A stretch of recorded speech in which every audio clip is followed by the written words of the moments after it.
کہ قربانی کے واجب ہونے کے لیے 4 شرطوں کا پایا جانا ضروری ہے۔ نمبر 1 مسلمان ہونا، غیر مسلم پر قربانی واجب نہیں ہے۔ نمبر 2 مقیم ہونا، مسافر پر واجب نہیں ہے۔ نمبر 3 مال کے نصاب ہونا، غیر مال کے نصاب پر قربانی واجب نہیں ہے۔ اور نمبر 4 بالغ ہونا، نابالغ پر قربانی واجب نہیں ہے۔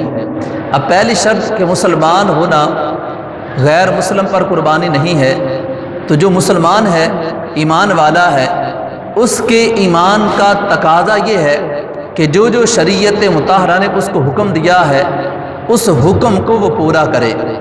اگر ایمان والا تو ہے لیکن شریعت کے احکام کو پورا نہیں کرتا، شریعت کے احکام پہ نہیں چلتا اور شریعت کے جتنے بھی احکام ہیں ان احکام سے دور بھاگتا ہے، تو ایسے بندے کا ایمان کامل نہیں ہے۔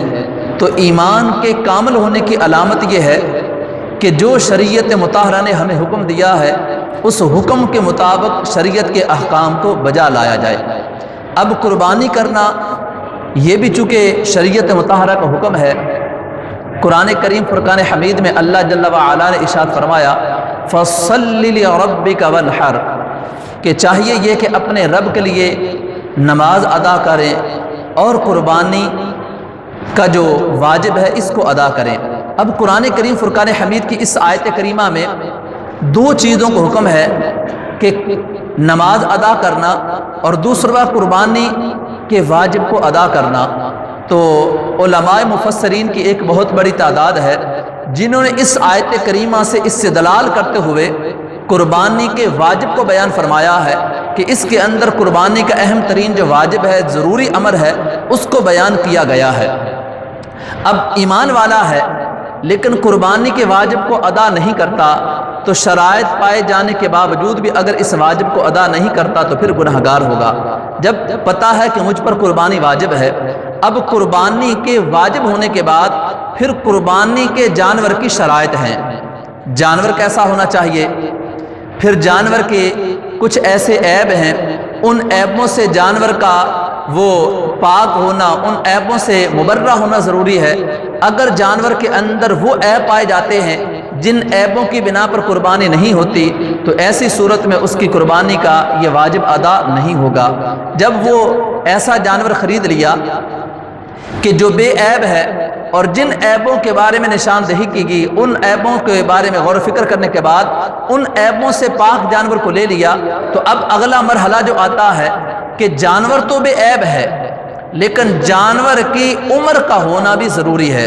جس جانور کی قربانی کا حکم ہے اسی کی قربانی کرنی ہوگی، اور پھر جن جانوروں کی عمروں کا ذکر ہے ان عمروں کے اعتبار سے جانور کی قربانی ہوگی۔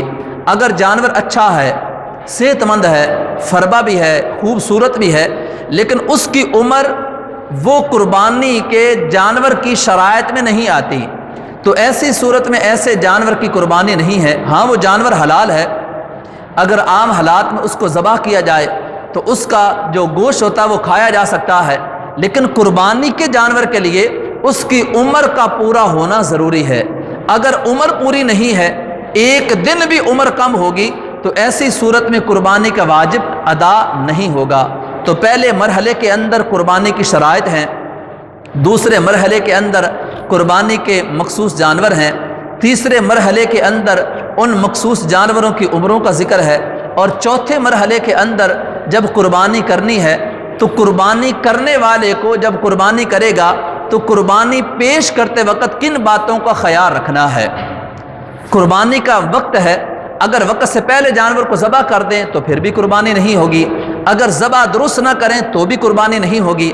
اب یہ جتنے مرحلے ہیں ان تمام مراحل کے بارے میں ہر عاقل و بالغ کو آگاہی حاصل کرنا ضروری ہے۔ اگر بندہ کسی ایک مرحلے کے اندر کوتاہی کر جاتا ہے، کسی ایک مرحلے کے اندر غفلت کر جاتا ہے، کسی ایک مرحلے پر توجہ نہیں دیتا اور اس میں من مرضی کے مطابق یہ معاملہ کر لیتا ہے، تو پھر ایسی صورت میں اس کی قربانی درست نہیں ہوگی۔ تو میرے معزز محترم دوستو بزرگوں، جتنے بھی قربانی کے واجب کو ادا کرنے والے ہیں، قربانی کے متعلقہ جو احکام ہیں ان احکام کو سیکھ کر اس کے مطابق اپنے قربانی کے جانور کو پیش کریں۔